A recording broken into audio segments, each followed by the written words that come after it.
Hello friends, Ratnas किचेने सकलके स्वागत। आज के बानाबो काँचकलार काटलेट।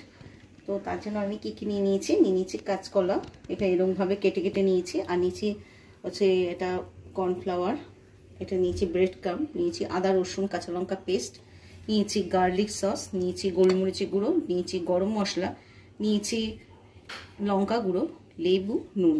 পাতি লেবু নিচ্ছে, নিয়ে এর মধ্যে একটুখানি দিয়ে দিচ্ছি যাতে খেতে ভালো লাগে, কোনো কাঁচা গন্ধ যেন একদম না যায়।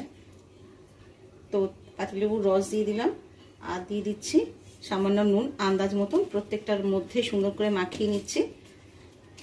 এবার দিয়ে দিচ্ছি লঙ্কা গুঁড়ো, গরম মশলার গুঁড়ো, গোলমরিচের গুঁড়ো আর সামান্য আরেকটুখানি নুন আমি দিয়ে দিলাম। আর দিয়ে দিচ্ছি আদা রসুন আর কাঁচা লঙ্কা পেস্ট একসঙ্গে, সেটা দিয়ে দিলাম।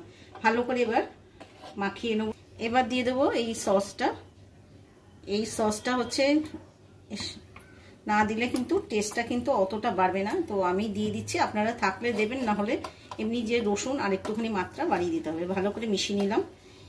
এবার যে কর্নফ্লাওয়ারটা রয়েছে এটার মধ্যে এটাকে একটুখানি এরকম করে নেব, একটুখানি মাখিয়ে নেব, নিয়ে একটা প্লেটের মধ্যে নিয়ে নেব। এটা কর্নফ্লাওয়ারটা আমি গুলিয়ে নিয়েছি আর এর মধ্যে গোলমরিচের গুঁড়ো আর হচ্ছে লঙ্কার গুঁড়ো আর সামান্য একটু নুন দিয়ে আমি এটাকে গুলিয়ে নিয়েছি। একটা কাঁচকলার টুকরো নিয়ে এর মধ্যে ডুবিয়ে দিচ্ছি, ভালো করে লাগিয়ে নিচ্ছি, নিয়ে এই ব্রেড ক্রাম্বের মধ্যে দিয়ে দিচ্ছি, ভালো করে লাগিয়ে নিচ্ছি। হয়ে গেছে লাগানো। এবার একটা প্লেটের মধ্যে নেব আর বাকিগুলো সব এইভাবে করে নেব। তেল গরম হয়ে গেছে, এবার ছেড়ে দিচ্ছি।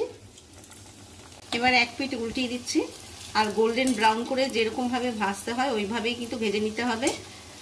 বেশি তাড়াহুড়া করে কিন্তু ভাজা যাবে না, তাহলে কিন্তু ভেতর থেকেই কিন্তু একদম কাঁচা থেকে যাবে। হয়ে গেছে, একটা প্লেটের মধ্যে নামিয়ে নিচ্ছি। আর একটা কিন্তু আমি ছেড়ে দিয়েছিলাম, সেটা কিন্তু মোটামুটি হয়ে এসছে অনেকটাই।